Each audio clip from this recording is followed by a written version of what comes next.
In the late 1980s, Pastor Grant and Jill Wilmot received a word of prophecy from the prophet Bill Hammond. It was said that they would travel to many nations, spreading the gospel of Jesus Christ and empowering the lives of many people.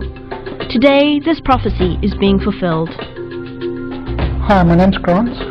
And I'm Joel. And we are founders of Hope for the Nations. Having travelled around South Africa, we've witnessed the great need amongst the communities and many challenges they face. We've seen many children die from the surge of poverty and the lack of decent medical care. A lot of children have minimal clothing and shoes, and those that have the privilege to actually go to school, often they walk the muddy streets barefoot. Children are not well nourished due to the lack of poor food supplies, and many of the children, they're victims of HIV/AIDS. So we really appeal to you that you would just partner with us so that we can give hope to these precious people. Since 2004, Pastors Grant and Jill have visited South Africa, East Africa, Uganda, Kenya and Tanzania, bringing the message of hope and love to God's precious people. They've been providing skills training like first aid, educational training, and focused on leadership and character development, which has been of great benefit to the people.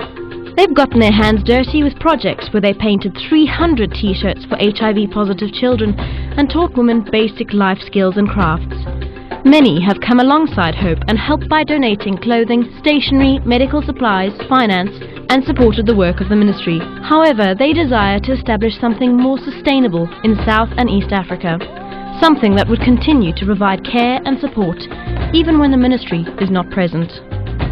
At present, Hope for the Nations has come alongside the following pastors in their respective areas. A local in the community, Muriel Falkbane and Hope for the Nations have been the hand of hope among broken women and children in Skarpkraal, South Africa.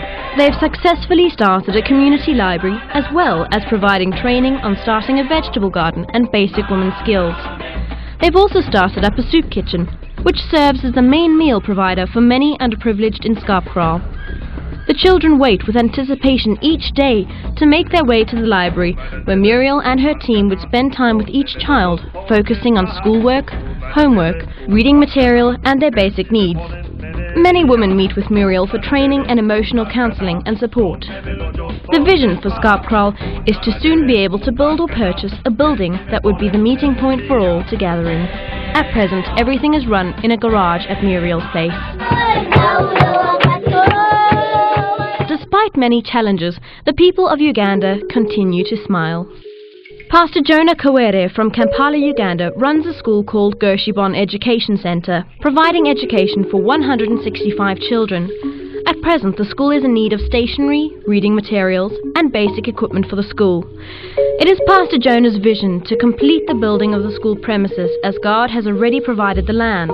God has amazingly provided land for the building of a local clinic that would also provide care for the people in his community. However, the building materials and medical equipment are needed.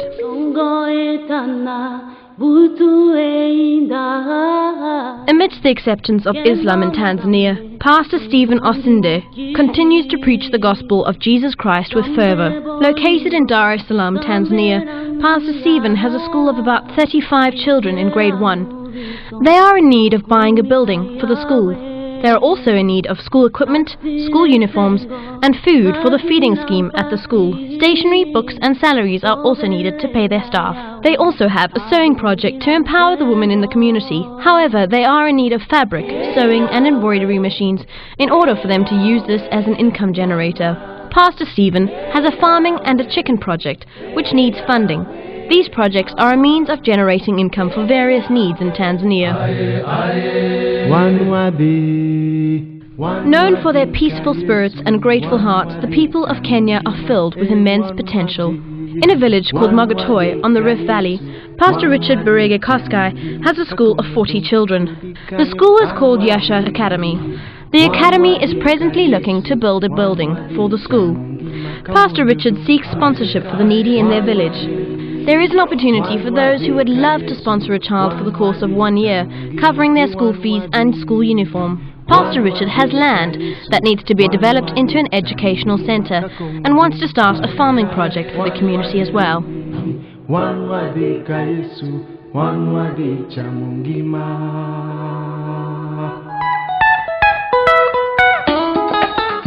Hope for the Nation's core objectives are to network with like-minded organisations and businesses meeting the needs of local and international communities, bringing awareness of project and needs, outsourcing material resources to relevant projects such as food, clothing, stationery and medical resources, raising financial support for specific projects and skills training, and encouraging volunteers to share skills, time and support in these communities.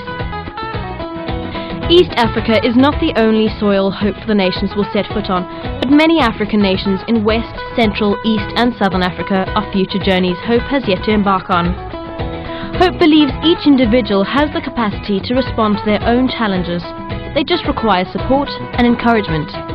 Because of this, Hope for the Nations appeals to you. Let us join hands, connect our hearts and combine resources in order for us to make greater impact in living out the gospel amongst a broken people.